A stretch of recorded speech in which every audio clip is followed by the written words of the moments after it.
Imperios.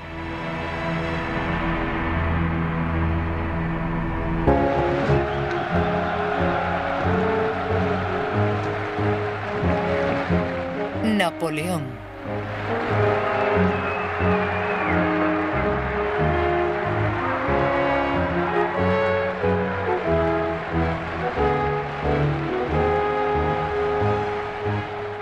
El 5 de mayo de 1796, Bonaparte lideró su victorioso ejército hacia Milán. Fue aclamado por los milaneses como un héroe libertador, el general que les liberaba de los gobernadores austriacos. «Hemos venido para romper vuestras cadenas», proclamó Napoleón. «Nuestra única lucha es contra los tiranos que os han esclavizado».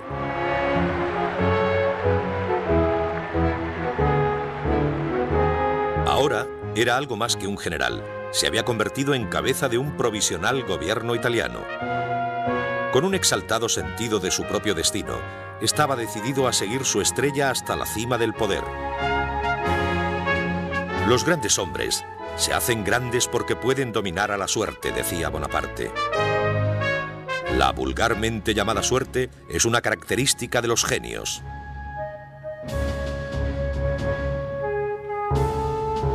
Segunda parte. Dominando la suerte.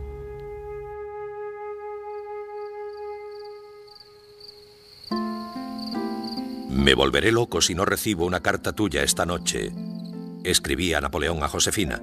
500 o 600 de las mujeres más bellas de Milán han buscado mis favores, pero yo solo puedo verte a ti, solo pienso en ti.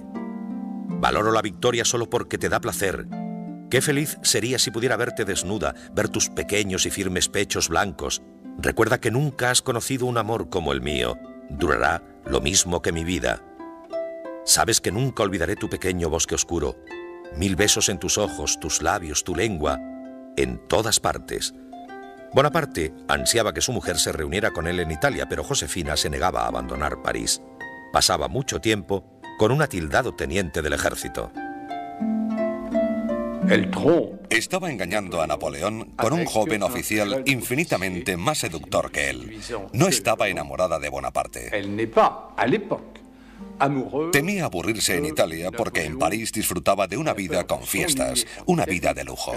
A Paris, c'est une vie de fête, de luxe extraordinaire. Finalmente, tras miles de cartas de súplica de Bonaparte, Josefina partió hacia Italia desde París.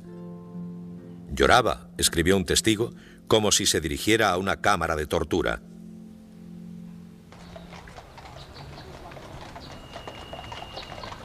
Llegó al Palacio Serbelloni de Milán para descubrir que su marido lo había llenado de flores en su honor. Allí pasaron juntos la tercera noche de su vida de casados. Tras 48 horas, Bonaparte regresó a lo que mejor sabía hacer: luchar. El ejército austriaco, con nuevos refuerzos, seguía siendo una amenaza. Bonaparte inició unos aplastantes ataques.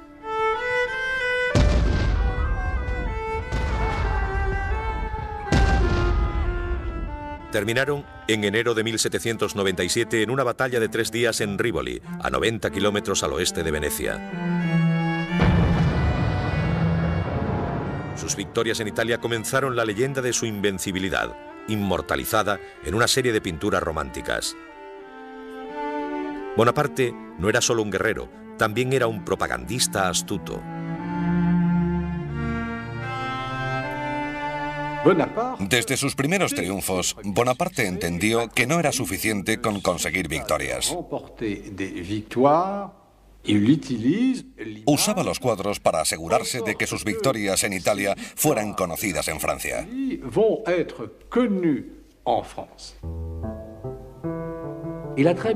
Entendió que el arte era también un medio de propaganda. Tras una de sus victorias, ordenó pintar un cuadro. Dictó el tema, el trazado de los personajes, incluso impuso las dimensiones del marco.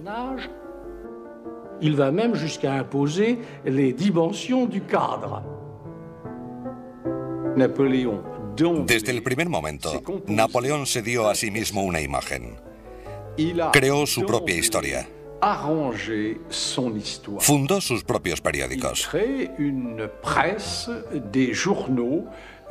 Francia y el ejército de Italia y el periódico del ejército de Italia, que se encargaban de exaltar sus victorias.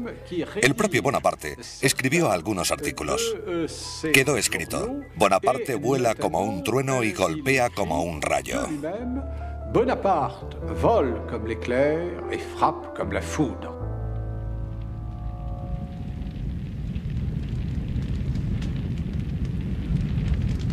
Mientras la fama de Napoleón aumentaba en Francia, se preparaba para su bienvenida en Italia.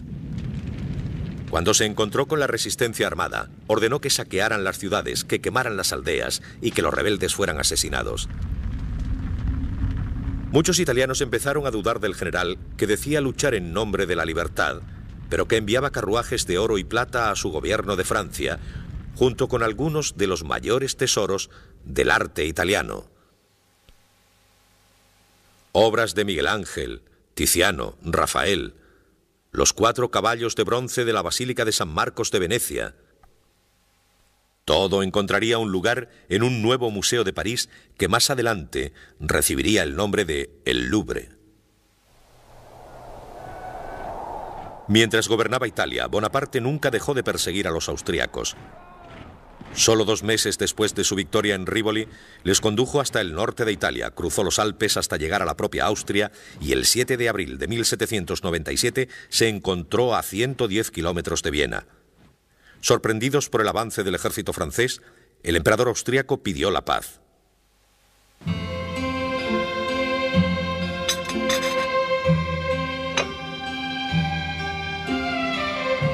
El propio Bonaparte negoció con los diplomáticos austríacos. Quería Bélgica, el flanco izquierdo del Rin y una nueva república que se aliara con Francia para hacerse con el norte de Italia. Cuando los austríacos se negaron a sus demandas, Napoleón se enfureció.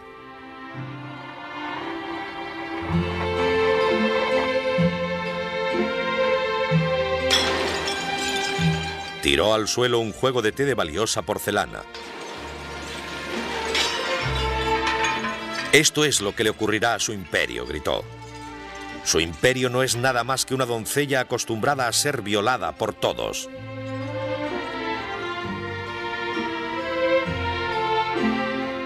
Bonaparte se había comportado como un loco, informó la delegación austríaca a Viena. Existen muchas leyendas sobre esto.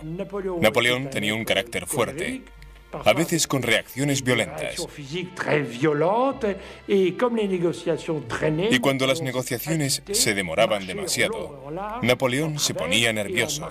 Empezaba a pasear de un lado a otro, golpeaba una pequeña mesa y tiraba al suelo el juego de té.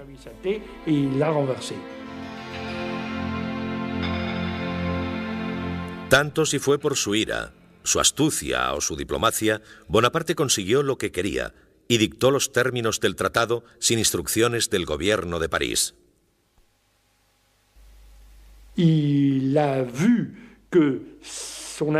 Se dio cuenta de que su inteligencia y sus aptitudes eran más que las simplemente militares.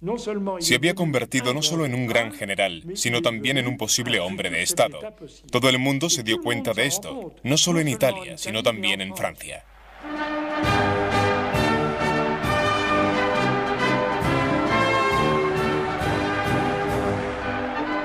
A finales de 1797, un Napoleón Bonaparte de 28 años regresaba a París para entregar al gobierno un tratado que llevaba una frágil paz al continente europeo. Ahora solo quedaba Gran Bretaña en guerra con Francia. En solo año y medio, había reunido a sus desanimados y harapientos soldados. Les había hecho marchar miles de kilómetros y había vencido al ejército austríaco sin perder una sola batalla. La gente ideó construcciones en su honor. Cada vez había más grabados sobre su figura.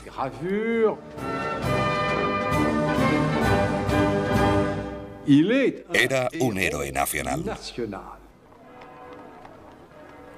Los franceses ansiaban tener un héroe, alguien que pusiera fin al caos político en el que se había convertido la República. Una interminable sucesión de gobiernos. Ahora vivían bajo uno nuevo, el Directorio. Un gobierno parlamentario inestable y frágil que no ofrecía demasiada confianza. Toda Francia volvió sus ojos hacia Bonaparte, dudando sobre cuál sería su siguiente paso. En privado llegó a decir: «Lo que he hecho hasta ahora no es nada. Esto solo es el principio del camino que debo recorrer. No puedo seguir obedeciendo. He probado el mandato y ya no puedo dejarlo». Pero Bonaparte esperaba. La fruta, le dijo a un ayudante de campo, todavía no está madura. El Directorio no era tan débil como parecía.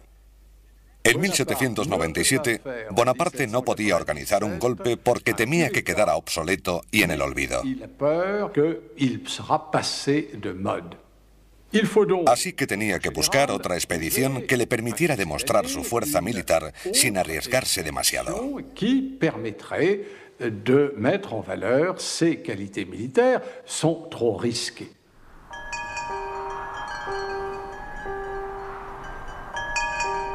Mientras Bonaparte esperaba el momento adecuado para tomar el poder, puso sus ojos en nuevas victorias en el exótico Oriente.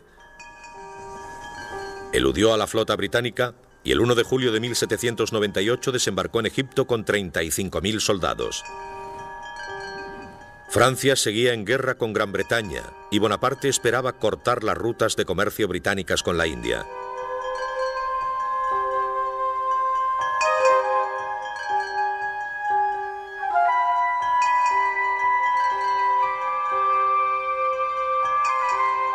En 1798 Egipto seguía siendo una fuente de maravillas para los europeos. Las tiendas, abarrotadas de turcos y judíos, sirios y griegos. Los minaretes, desde donde sonaba la llamada de una religión extraña. Las esfinges, con la nariz rota, enterradas hasta el cuello en la arena. Bonaparte se encontró en un país de leyendas, de mitos y con una gran historia. Pero fue una locura por su parte, porque todos los cálculos militares de la época decían que era imposible que un ejército europeo conquistara Oriente.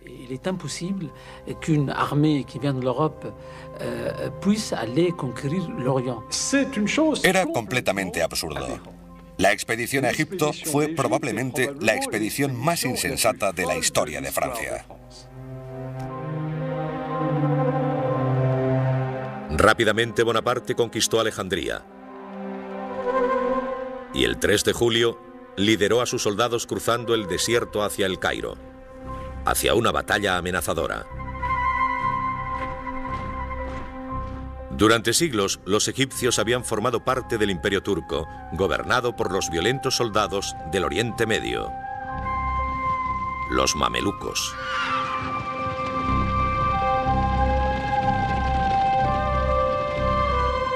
Con valentía, orgullo y crueldad, los mamelucos esperaron sin temor al ejército francés. Un príncipe mameluco les llamó burros. «Les cortaré la cabeza», dijo, «como a las sandías en los campos». No temían a Napoleón.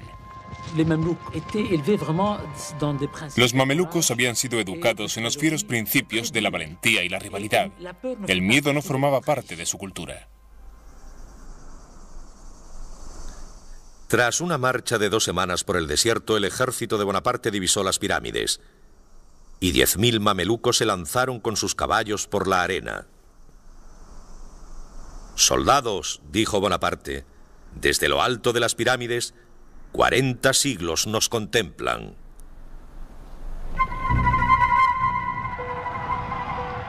Los mamelucos cargaron. Se dice que empezaron como relámpagos y llegaron como truenos.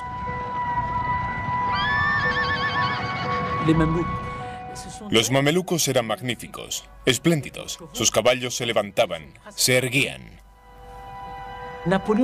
El propio Napoleón reconoció su valentía.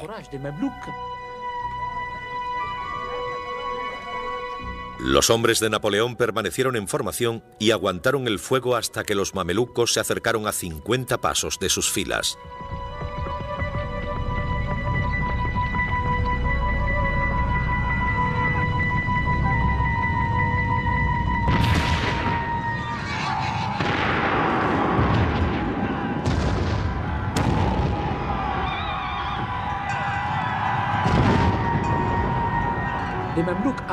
Los mamelucos se prepararon para luchar con caballos y sables, armas de la Edad Media. Fue un encuentro entre la Europa del futuro y el Egipto del pasado.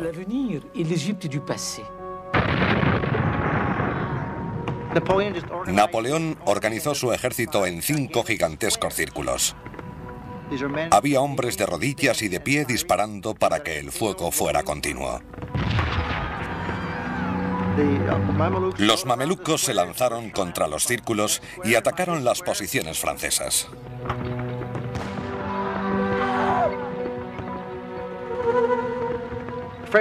Los franceses perdieron a 30 hombres, los mamelucos probablemente a unos 5 o 6.000.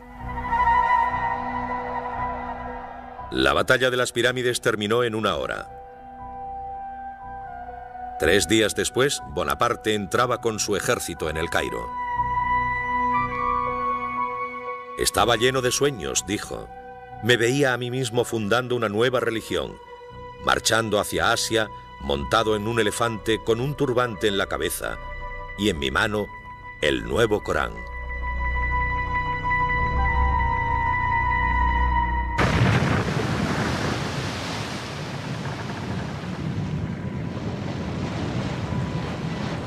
Pero los sueños imperiales de Bonaparte se hicieron rápidamente añicos.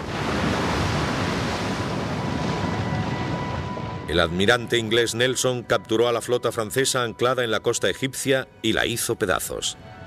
Bonaparte y sus 35.000 soldados quedaron atrapados en Egipto.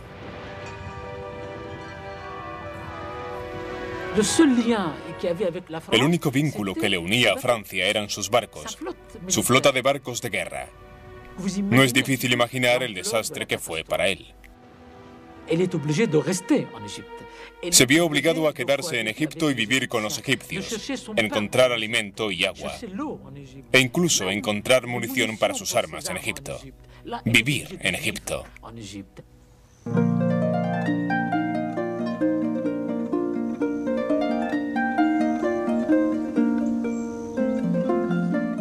Mientras Bonaparte estaba aislado en Egipto, su mujer se compraba una nueva casa.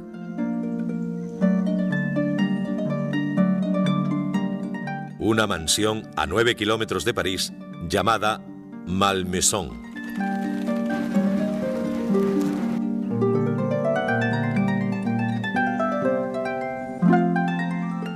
Allí Josefina disfrutaba de cientos de hectáreas de jardines, bosques y campos y la compañía de su amante.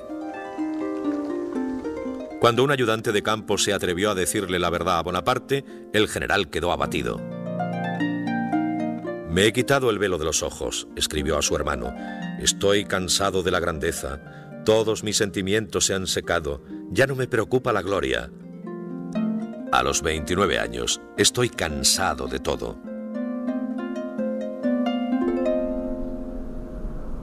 Furioso, tomó a la mujer de uno de sus oficiales como amante. Sus amigos la llamaban la Cleopatra del general.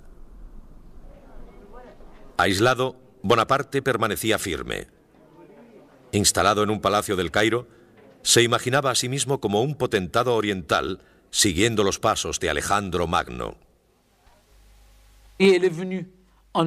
Llegó a Egipto a la cabeza de un ejército y de repente se encontró a sí mismo a la cabeza de un país. No era solo una nación, se trataba de Egipto.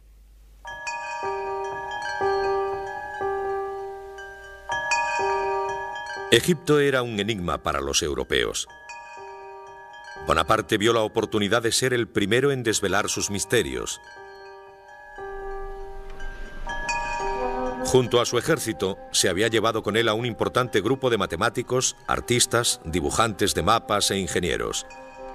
Pensaron en crear un documento monumental, una descripción de Egipto en 24 volúmenes de textos y dibujos.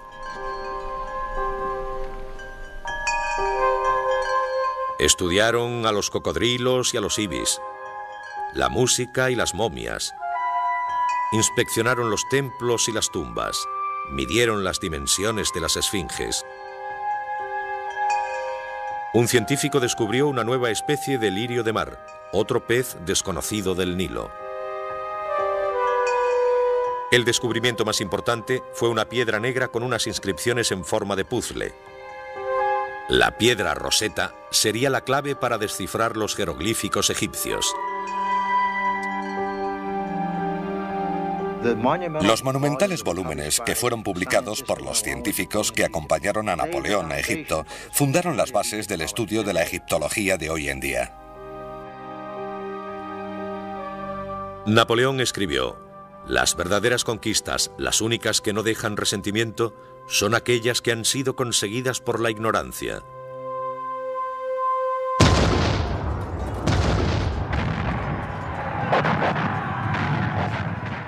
En febrero de 1799, Bonaparte llevó a 13.000 soldados hacia Siria. El sultán de Turquía había declarado la guerra a los infieles franceses y Bonaparte hizo la ofensiva. Después de una rápida victoria en Jaffa, asaltó Acre, donde se vio obligado a sitiar la ciudad fortificada. Fracaso tras fracaso, cobrándose las vidas de cientos de soldados franceses. Cientos de ellos cayeron por una plaga bubónica.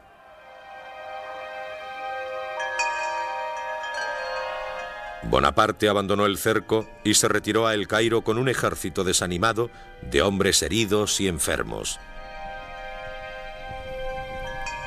El ejército estaba terriblemente desmoralizado. Empezaron a preguntarse qué hacían allí en Egipto. La República no estaba amenazada. Sus colegas estaban muriendo por las plagas, la disentería o en combate contra un decidido enemigo.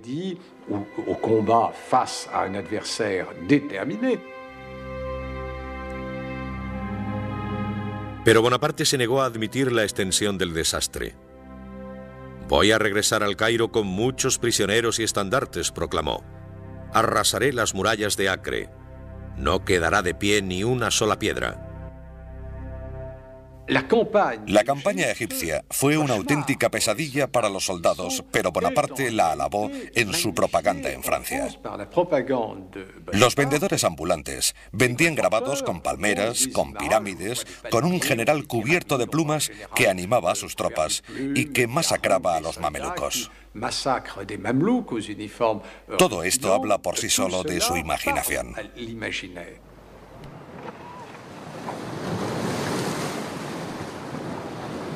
El 23 de agosto de 1799, Bonaparte inició en secreto el regreso a Francia, abandonando a más de 30.000 soldados con poco más que un mensaje apologético. Extraordinarias circunstancias me han convencido para traspasar las líneas enemigas y regresar a Europa.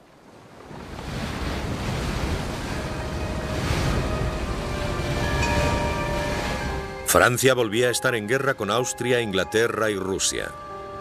La guerra civil continuaba desgarrando al país. El gobierno de París estaba desorganizado. Ya existían rumores de un golpe inminente.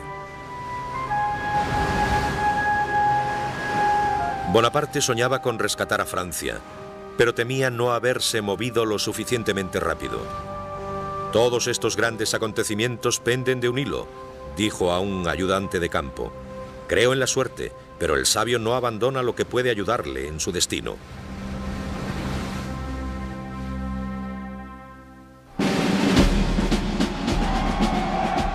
El 9 de octubre de 1799 desembarcó en Francia y se encontró aclamado por una multitud. La campaña en Egipto, un desastre militar, había resultado un triunfo gracias a la propaganda. ¿Qué se veía en los teatros? La campaña de Egipto, la victoria de las pirámides. Cuando él llegó, se le consideró el hombre del momento. Su ingenio consistió en llegar a Francia y decir: necesitáis un salvador, y aquí estoy yo. Los franceses creyeron que Napoleón estaba destinado a realizar grandes cosas. En todos los grabados de la época se podían ver las dos fragatas que trajeron a Napoleón desde Egipto y sobre la primera fragata una estrella. El propio Napoleón se convenció de que estaba destinado a hacer grandes cosas. Se lo creyó de manera firme, casi de forma fantasiosa. El 16 de octubre Bonaparte llegaba a París. Primero, quiso saldar cuentas con Josefina. Con el incremento de su fama y poder, la dinámica entre el soldado poco experimentado y la sofisticada mujer de la sociedad había cambiado. Bonaparte estaba decidido a divorciarse de su mujer. Regresó a casa, se encerró en su habitación y se negó incluso a verla. «Nunca la perdonaré», decía. «Nunca». Pero Josefina estaba decidida a hacerle volver con ella. Subió las escaleras hasta su habitación y le rogó que la dejara entrar. Bonaparte se tapó los oídos. No quería escucharla. Ella aporreó la puerta y gritó: «Solo te he amado a ti». Pero Bonaparte no dejaba de decir no.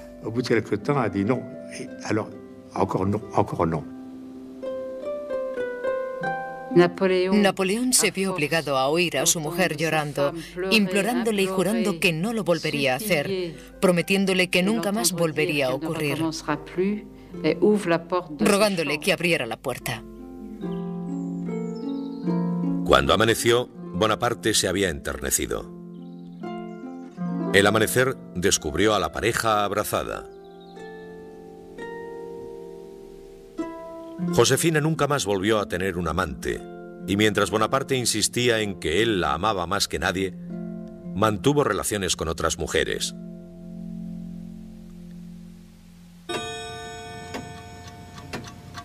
Menos de una semana después de regresar a Francia, Bonaparte vio que era el momento de actuar. Deliberando solemnemente en el Palacio de Luxemburgo, el directorio estaba a punto de disolverse. La deuda de los 8 años de guerra se incrementaba, la evasión de divisas estaba incontrolada, los bandidos vagaban por las carreteras. El gobierno parecía impotente, había proyectos para derrocarlo. A medida que la crisis maduraba, Bonaparte decidió encontrar una manera de hacerse con el poder. Su momento, como él bien sabía, había llegado. Se alió con uno de los conspiradores, un miembro del directorio, Emmanuel Sieyès, que necesitaba el apoyo del joven y famoso general. El golpe del plan de Sieyès era un golpe parlamentario, un golpe político. Sieyès estaba al cargo y solo usaría la fuerza si algo salía mal. Se suponía que el general Bonaparte solo tenía un papel de apoyo en este golpe.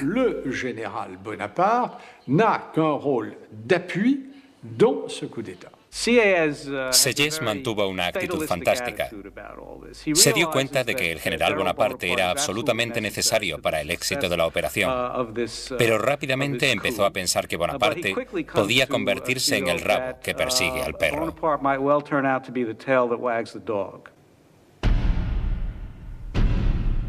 El 9 de noviembre de 1799, Bonaparte y Sieyès pusieron en marcha su plan. Una de las premisas más simples era que el Parlamento se quitara de en medio. Ellos votarían un gobierno provisional que empezara de nuevo con la redacción de una nueva constitución. Esperaban no tener que sacar las bayonetas y que nadie resultara herido. Para que el golpe tuviera un aire de legitimidad, Bonaparte y Sieyès querían que los legisladores les votaran. No querían compartir el poder. Bonaparte contó con la ayuda de su hermano Lucien, que había sido elegido presidente de la Cámara Baja de la legislatura como resultado de la popularidad de su hermano. Pero Lucien se sentía impotente para convencer al Consejo de que disolviera el Parlamento. Se encontraron con una auténtica oposición. La oposición insistía en que cada diputado renovara su juramento de lealtad a la Constitución existente, cosa que hicieron. Les llevó más de 2 horas hacerlo. Mientras tanto, los conspiradores esperaban fuera. muy agitados, y particularmente el general Bonaparte, que finalmente perdió la paciencia y decidió que debía intervenir para acelerar el proceso.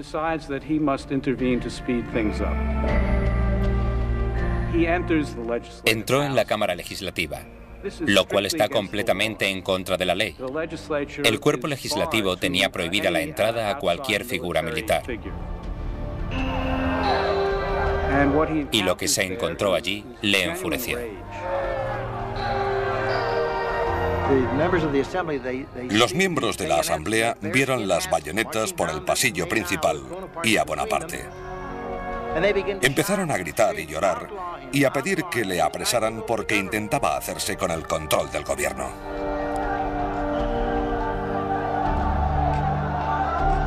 Su hermano Lucien dijo: «Esperad un momento, mi hermano no intenta hacerse con el control del gobierno». Y ellos dijeron: «Queremos que le cojan».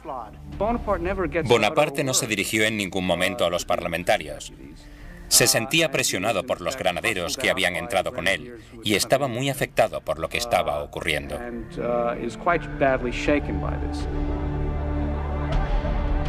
Bonaparte había fallado. El golpe parecía perdido. Su oportunidad de conseguir el poder había terminado. Cuando algunos de sus soldados empezaban a dudar de las intenciones de su general, su hermano Lucien tomó el control de la caótica situación. Lucien vio que su hermano iba a perder su oportunidad. Hizo que sonaran los tambores. Sacó su espada, caminó hacia él, colocó la punta de su acero contra el pecho de Napoleón y dijo: «Creedme, soldados de Francia, si Napoleón aspirara a tomar el control del gobierno para ser dictador, yo le mataría con mi espada».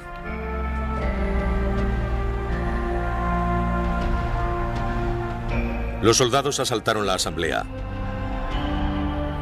Los legisladores acobardados huyeron. Algunos saltaron sin ningún pudor por las ventanas.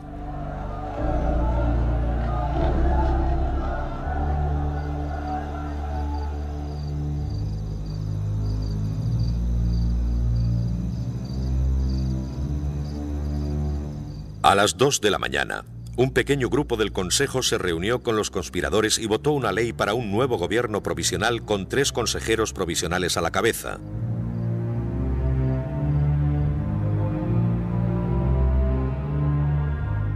Bonaparte era uno de ellos. El triunvirato era solo una fachada. El golpe parlamentario se había convertido en un golpe militar. Y el hombre fuerte ya no era Sieyès, ahora era Bonaparte.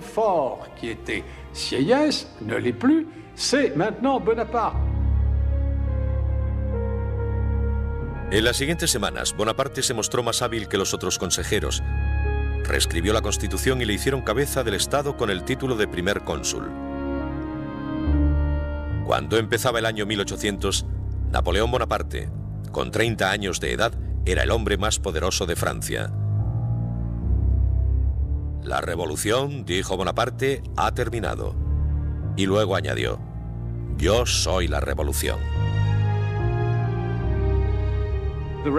La revolución estaba a salvo. Era el producto de la revolución. Pero el caos y la incertidumbre de la revolución iban a terminar. La gente debía volver a sus intereses privados. El nuevo gobierno proporcionaría el orden, la estabilidad y la fuerza para que esto ocurriera.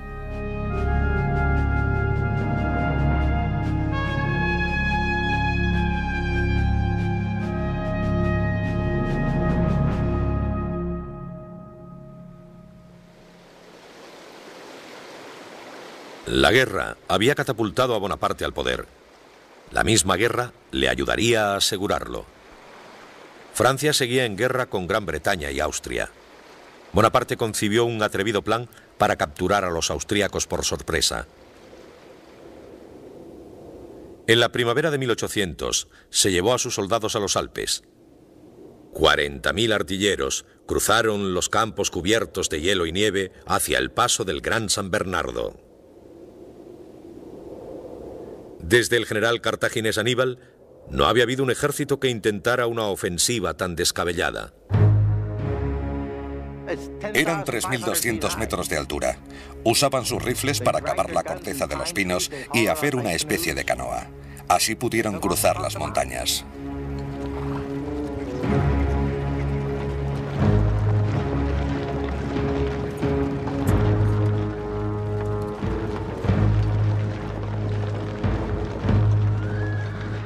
El 20 de mayo el propio Bonaparte cruzó los Alpes. Jacques-Louis David plasmó la aventura en su heroico retrato de Napoleón montado en un reluciente semental. Pero lo cierto es que Bonaparte cruzó los Alpes montando una mula.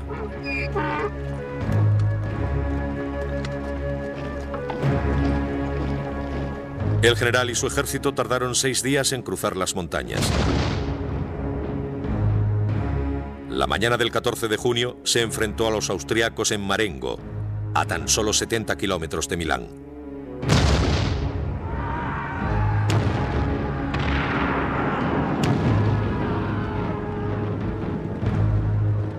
Al final del día hubo 6.000 bajas francesas. Pero las pérdidas de los austriacos, entre muertos y heridos, se duplicaron. Los franceses habían ganado. Mi poder depende de mi gloria, dijo Bonaparte. Y mi gloria depende de mis victorias.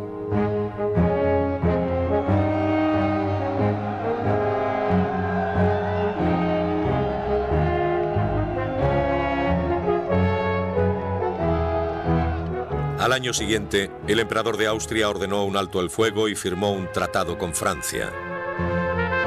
Gran Bretaña le siguió un año después. Por primera vez en 10 años, toda Europa estaba en paz. Bonaparte había estado en el poder solo 6 meses, y la gente de Francia había vivido otros regímenes políticos que solo habían durado un año. Pensaron que el de Bonaparte tampoco duraría mucho. Después de Marengo, las cosas cambiaron. La gente, al igual que la clase dominante, empezaron a pensar que Napoleón duraría. Ahora Bonaparte intentaba consolidar su mandato. A petición suya, la Constitución francesa fue corregida de nuevo y a la edad de 33 años Bonaparte se convirtió en primer cónsul de por vida con poderes cercanos a la dictadura. Un rey en todos, menos en el nombre. Cuanto más poder tenía, más quería.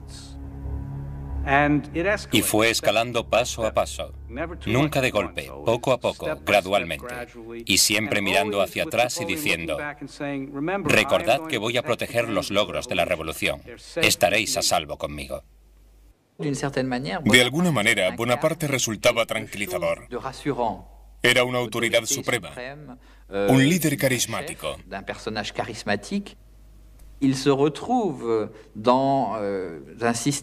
Su sistema de gobierno era más tranquilizador para la época que una democracia. Cuando comenzó el siglo XIX, Bonaparte quiso demostrar que podía gobernar de la misma manera que batallaba. Un recién nacido gobierno, le dijo a su secretario, debe deslumbrar y asombrar.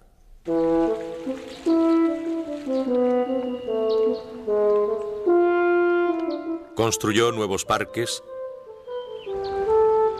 puentes y muelles a lo largo del Sena, canales, embalses y carreteras.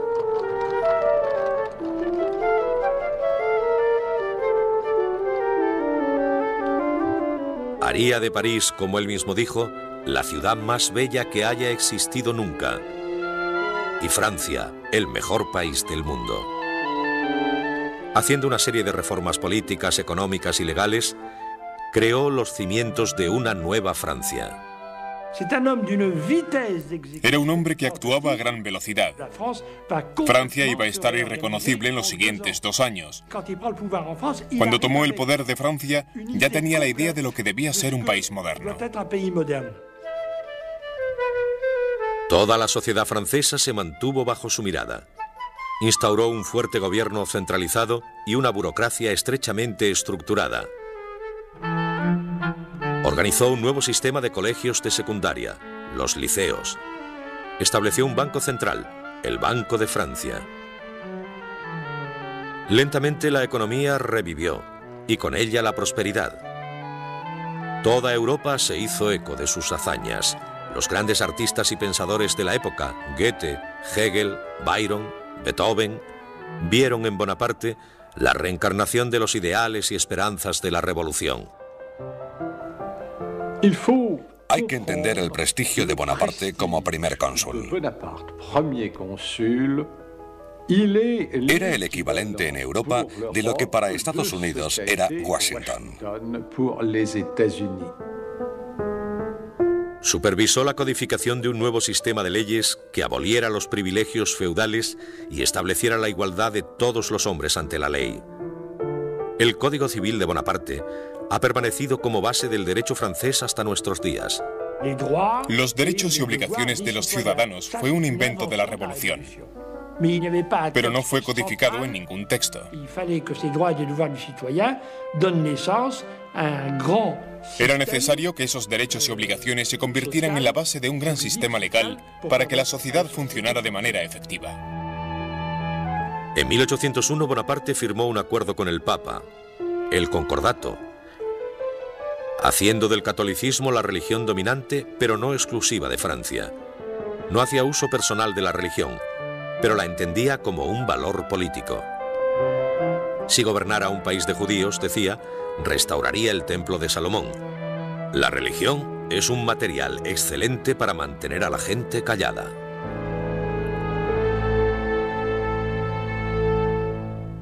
Bonaparte gobernó con mano firme.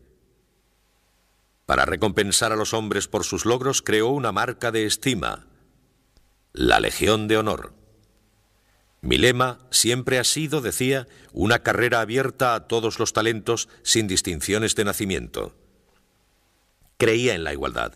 Un hombre debía tener la oportunidad de ascender sobre la base de sus aptitudes, tal y como él había hecho.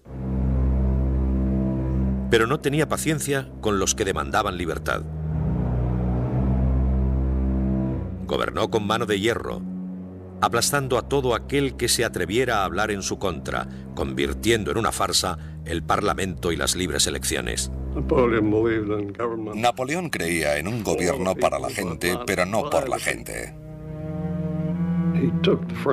Llevó a Francia a lo que probablemente demandaba en aquella época, que era una monarquía amistosa, una monarquía benevolente, o al menos que diera la apariencia de serlo.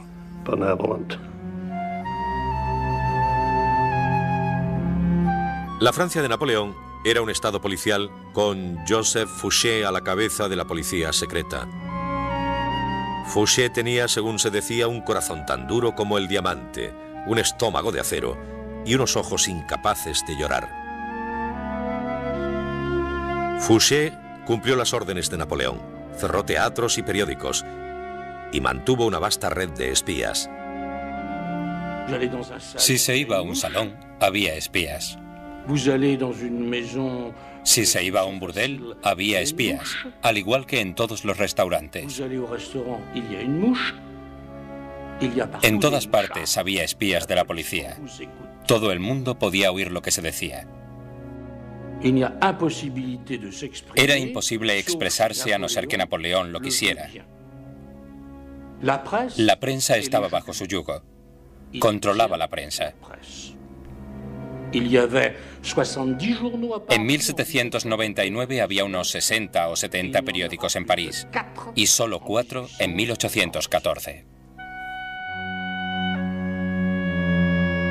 He aprendido de la libertad, decía Bonaparte, pero la dejo de lado cuando se interpone en mi camino.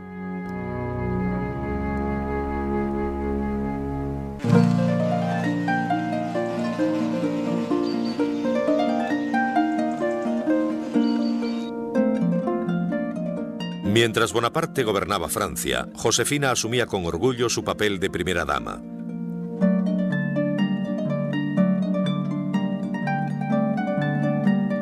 Pero prefería la tranquila reclusión en la Malmaison a los magníficos palacios franceses.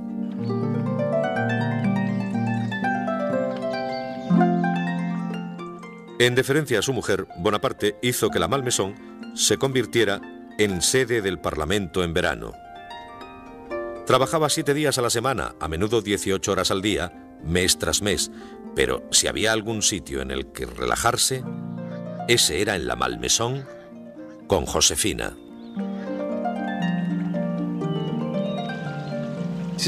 Era el paraíso de paz de Napoleón, donde siempre podía encontrar tranquilidad y silencio.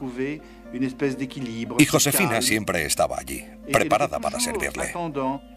Era amable y gentil con él, lo cual era muy importante para Napoleón. Era lo contrario a él.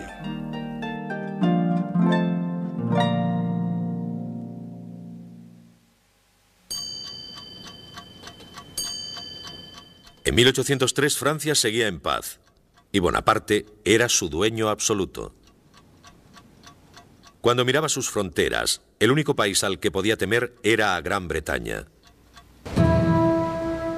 Gran Bretaña, con la mejor marina del mundo, inmensamente rica. Francia e Inglaterra habían firmado un tratado de paz, pero nadie esperaba que durara mucho tiempo. Incluso antes de que se firmara el tratado, un observador dijo: paz en una semana, guerra en un mes. Inglaterra, siempre Inglaterra.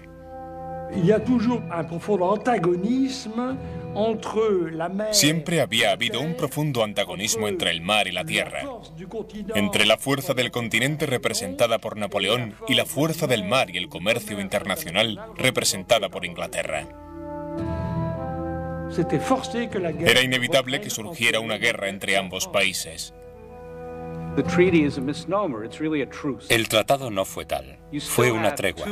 Seguía habiendo dos grandes potencias con desigualdades entre ellas, luchando por la influencia, por la supremacía, pero en aquel momento habían llegado a un punto muerto.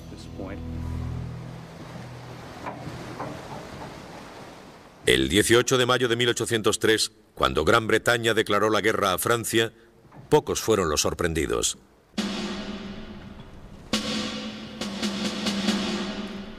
Los dos ejércitos se vigilaban a través del Canal de la Mancha. Ninguno quería arriesgarse a una batalla. Francia, cautelosa ante la Marina británica, y Gran Bretaña, temerosa de enviar soldados a luchar al continente. Pero mientras Bonaparte esperaba y disponía sus tropas, su confianza en sí mismo y en su estrella permanecían inamovibles. Sus victorias ya habían conseguido que Francia fuera más grande que nunca. Era el hombre más temido de Europa y su autoridad seguía sin ser cuestionada. Con 34 años de edad, era tan poderoso como cualquiera de los Borbones que le habían precedido. Todo lo que le faltaba era una corona, y decidió que quería una. Él deseaba ser rey. Pensaba que por haber conseguido tantas proezas, Francia debía de ser considerada como un imperio, con Napoleón Bonaparte como emperador. Esto le pondría al mismo nivel que otros grandes monarcas europeos. No sería un advenedizo, estaría a su mismo nivel. Como primer consejero parecía tener todo el poder que necesitaba, excepto por una cosa importante. Quería que su régimen durara. La pérennité, la durée. S'il meurt, tout ce qu'il a fait. Si moría, todo lo que había conseguido moriría con él. Para crear un imperio, quería estar seguro de que lo que había hecho perduraría. Era una manera de decir que los cambios ocurridos con la revolución tenían que ser irreversibles. Son irreversibles.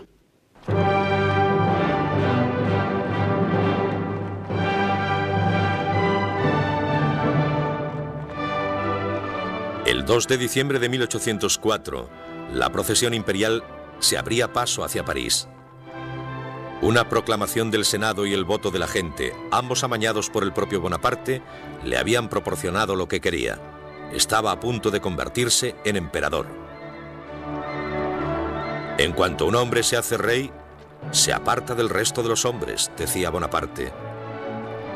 Siempre he creído que la idea de Alejandro Magno de aparentar descender de un dios estaba inspirada en el instinto de la auténtica política.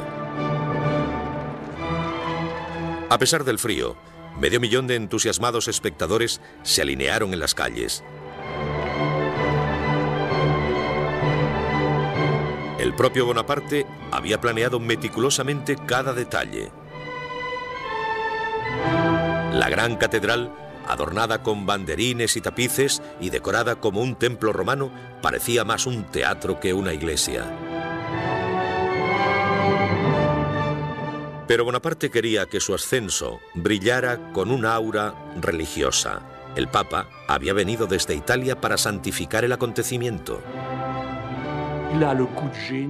Tuvo el ingenio de conseguir que el Papa fuera a París, lo que le daba un aire sagrado.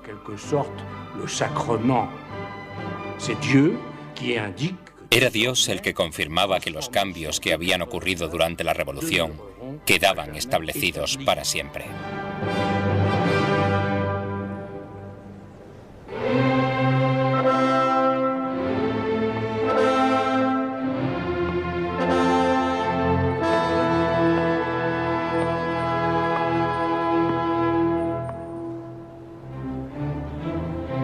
Lentamente Bonaparte y Josefina recorrieron el camino hacia los 2 tronos que les aguardaban. Su manto de 40 kilos, adornado con joyas y piedras preciosas, era transportado por sus hermanos. Parecía, tal y como dijo un espectador, un César en una moneda romana. Algo más de 10 años antes, los franceses habían decapitado al rey. Ahora iban a coronar a un emperador. Nacido en medio de la gran marea de la Revolución Francesa y las guerras que siguieron a esta contienda, Bonaparte había cambiado su ingenio como general y como hombre de Estado por el dominio de Francia. Pronto volvería a la conquista de Europa. Ya estaba planeando la invasión de Gran Bretaña para hacerse dueño de la única nación que se atrevía a retarle.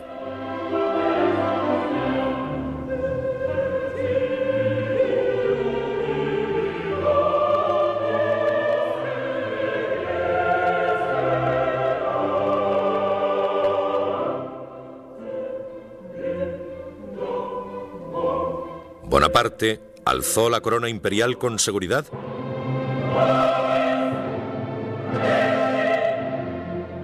y la colocó sobre su cabeza. Entonces se dirigió hacia Josefina y la coronó su emperatriz.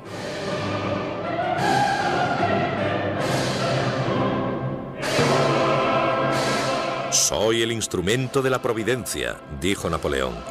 Ella me utilizará mientras yo cumpla sus designios. Después me romperá como a un cristal.